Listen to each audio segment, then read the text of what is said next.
La bienvenida a Karen Sichel. Ella es abogada, analista y estudiando en Cambridge criminología. Además, impulsó la consulta popular en el gobierno de Guillermo Lasso y por ahí quiero empezar. Karen, buenos días, gracias por acompañarnos. Quiero empezar por ahí, porque cuando se pierde una consulta popular como la perdieron ustedes, 9-0, lo primero que se hace es reconocer los resultados. El presidente, ya lo vi la semana pasada, después de varios días y un viaje, salió y aceptó la derrota.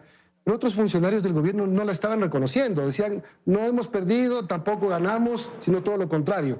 Entonces, lo primero es aceptar los resultados. Sí, por supuesto. A ver, yo creo que aquí hay dos cosas que quiero decir. La primera es, bueno, históricamente en el Ecuador los plebiscitos o las consultas sirven como un medidor de la popularidad del gobierno. Y esto es así. Desde el retorno a la democracia, el Ecuador ha tenido 14 consultas populares, 73 preguntas, de las cuales han aprobado 45.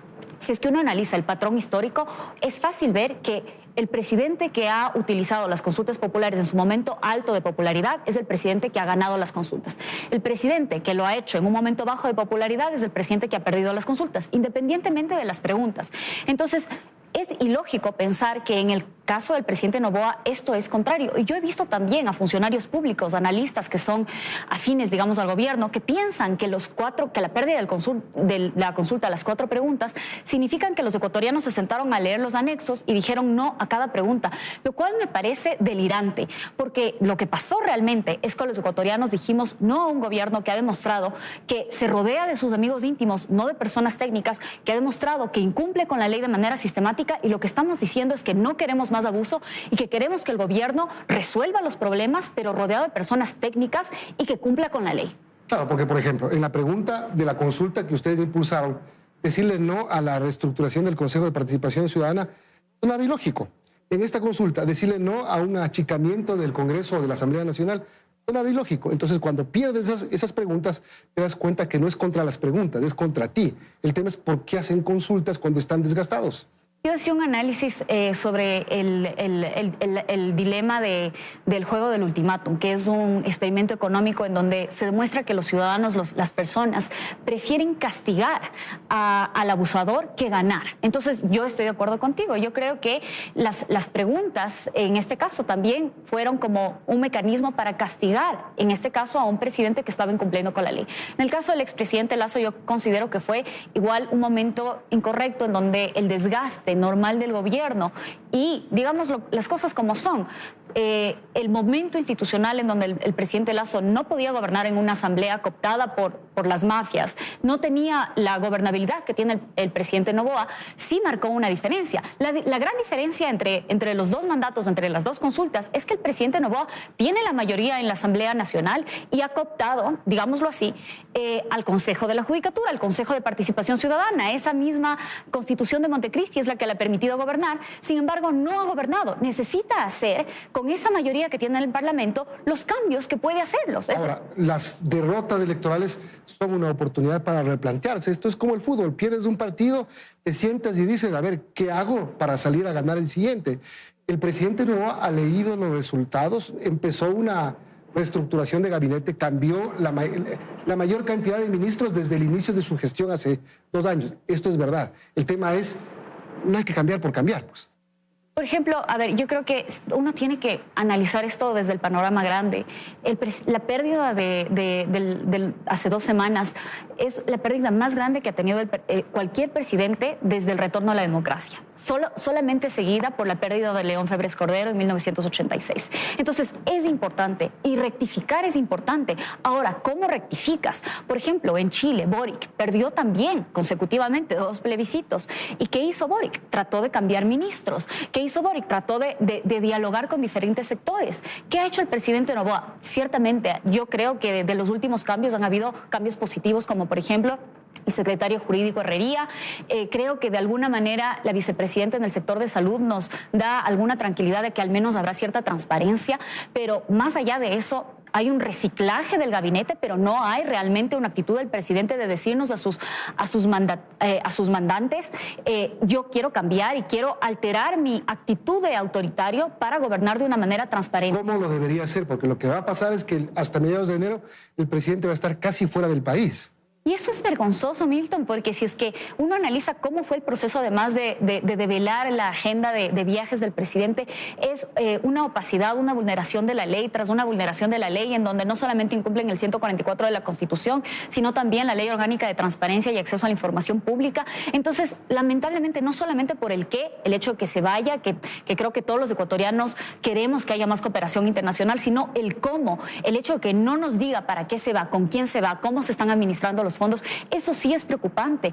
Y no es un tema solamente de las formas, es precisamente la actitud autoritaria que ha tenido el presidente Noboa, lo que creo que los ecuatorianos rechazamos. Solo le digo algo, en abril nosotros teníamos la posibilidad de elegir entre Luisa González y Noboa. Nosotros sabemos lo que representa Luisa González, sus conexiones con Maduro, el gobierno autoritario al que encubre continuamente y el oportunismo del correísmo. Dijimos que no a eso, pero Noboa los últimos meses ha actuado de una manera similar. La pugna con la Corte Constitucional, la toma del Consejo de la Judicatura, los juicios políticos en la Asamblea Nacional. Entonces, yo creo que lo que le estamos diciendo al presidente Noboa es: no queremos la podredumbre del correísmo, pero por favor, usted no se comporte de la misma manera. Ahora, sí, el presidente pierde la consulta, se va de viaje. Hay un viaje que no se ha aclarado para qué fue y se lo cataloga como un viaje reservado, un viaje confidencial. No sé si esa figura exista. Luego otro viaje y se baja un decreto, un secretario jurídico, que creo que es una de las cosas más importantes que ha hecho en los últimos días, nombrar a ese secretario jurídico, que le cambia el decreto y dice: no, este es un viaje por temas personales. Terrible, y lo hace en un proceso de horas cuando los periodistas y la opinión pública comienzan a consultar las incongruencias precisamente de esos viajes. Entonces, Milton, desde mi punto de vista, lo que está pasando con el país es que el país le ha dicho que no a un gobierno que ha transgredido sus poderes y que no está dándole al país lo que necesita. El presidente lo que necesita es dejar de rodearse de sus amigos íntimos y escuchar a las personas que creo que hay en el Ecuador, personas capacitadas y que encuentre cuadros que sean capaces de contradecirle y de corregir. Si es que el presidente tiene que comenzar a dialogar, no es entre los amigos íntimos, sino tiene que empezar a dialogar con sectores sociales, con ambientalistas, con sectores sociales que realmente puedan aportar. El presidente actualmente tiene, para enmendar la Constitución, yo diría que solamente la vía de la enmienda legislativa, porque la reforma parcial... Ha dicho que va a insistir. Sí, pero la reforma parcial... Una enmienda constitucional...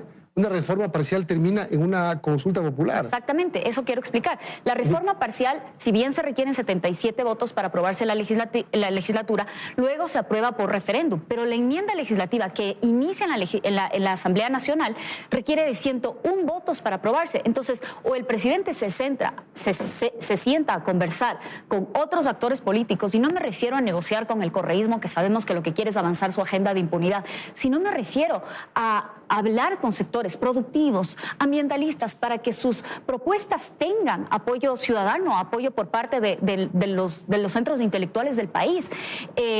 Si no hace eso, difícilmente va a conseguir esos 101 votos. Entonces, la reforma parcial yo también creo que está eliminada porque termina en referéndum. Le queda el camino de las leyes, que sí tiene votos y sí puede hacerlo, pero le faltan propuestas. Al gobierno le falta un plan de centrar al país en cuáles son los cambios de fondo, no los populismos penales, no los populismos constitucionales en que él nos ha metido, sino un plan real de cuáles son las reformas que quiere darle al país. Bueno, ahora el tema es que el diálogo se tiene que hacer aquí, pues, en el país. Y el presidente va a estar fuera hasta mediados de enero. Ese es el tema. Yo creo que nuevamente... A lo mejor sí, haciendo cosas que le beneficien al Ecuador, consiguiendo, que también tendríamos que enterarnos. ¿Qué consigue afuera? ¿Qué cosas se van a conseguir afuera? ¿Qué se ha conseguido y de qué ha servido?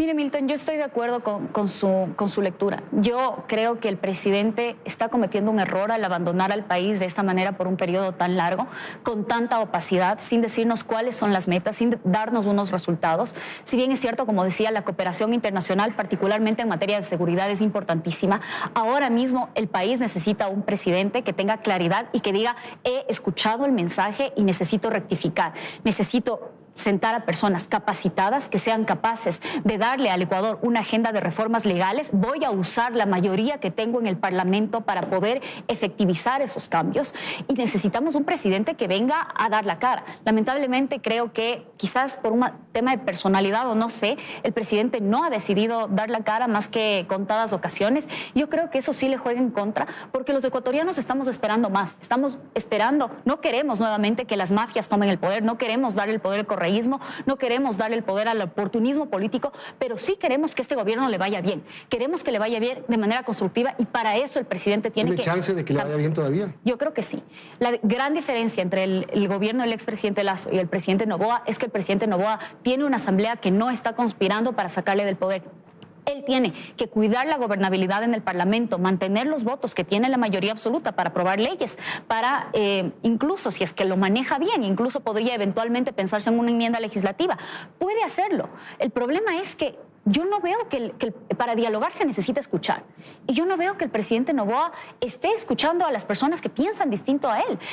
Veía en la entrevista que le hizo el comunicador Yunda, que llamaba a sus críticos, no sé cómo más decirle, pero llamaba a sus críticos... le hizo Yunda nomás, digamos. Sí.